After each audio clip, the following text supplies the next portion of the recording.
We're with World Cup winner Phil Vickery here at Rugby Expo 2012. Phil, it's kind of different from you. People are used to seeing you out there on the field, but the world of business. What sort of kick do you get from that? How does that compare to being a pro rugby player? Well, I think through my rugby career, I always needed something else, and always. I think if I'd have just had rugby, it would have eaten me up and sort of killed me off, really. I needed to have other focuses. I'm a pretty ambitious sort of a guy, and with me being here, Raging Bull, and what I did through rugby, and a lot of people see Raging Bull now and look at the success it's had in recent years, and they forget that in 1998, when it was actually started, it's actually quite a long time ago. So it's been my little baby, really, and a lot of time, a lot of effort, and a great group of people have gone into developing that.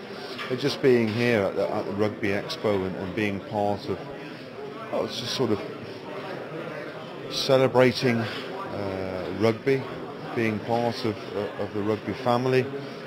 We're very lucky in the crossover from grassroots right to the championship, whether that's through selling kits, and I'm extremely proud of it, and that's why I'm here today to show people what it means to me. Now, Raging Bull is about more than just playing kits, isn't it? Yes, no, it is. It's we've got the leisure side of the business as well. We've grown the business hugely on the internet and on the web sales.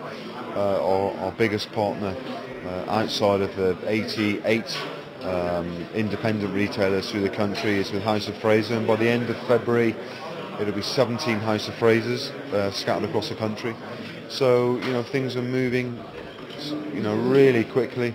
We've got to work extremely hard to try and keep up with it all, but it's successful, and it gives me a huge amount of satisfaction, pride to have known that around the kitchen table all those years ago, and the idea was born that we're here today talking about it. If you listen to the gurus at business school, they always draw a comparison between the qualities that are needed for success in sport and the qualities that are needed for success in business: determination, focus, a goal, etc. Your experience?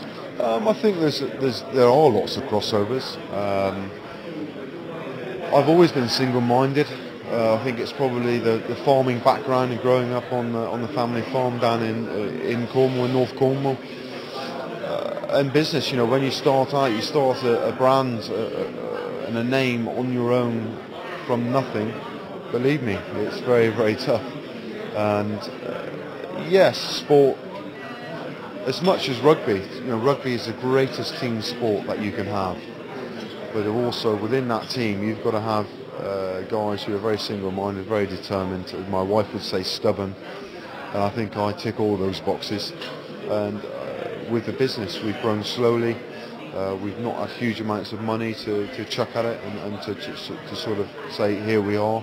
We've driven our business on our customers' feedback, delivering on promise, and valuing what we do. And ultimately, that has been the success of the company, is for the values that we have. And I believe the core values which I was given all those years ago at Bude Rugby Club at the age of 12 have sort of always stuck with me and have served me very, very well. Brilliant. Now, you mentioned the fact that you're here with Raging Bull at Rugby Expo. What's that experience been for you like so far? It's been good. It's good to catch up with a lot of old faces. It's good to see new people. It's good to see new innovative ideas, and actually opened my eyes to things. I think I know the industry pretty well, but actually looking around, it's like, oh right, just being here, being part of it, learning, listening, and just for us, it's a really big deal, because it's a huge statement for my little company to show that we appreciate what the game's done for us, and we're here for people to come and talk to and to come and speak to and do business. Phil, thank you very much indeed. Thank you.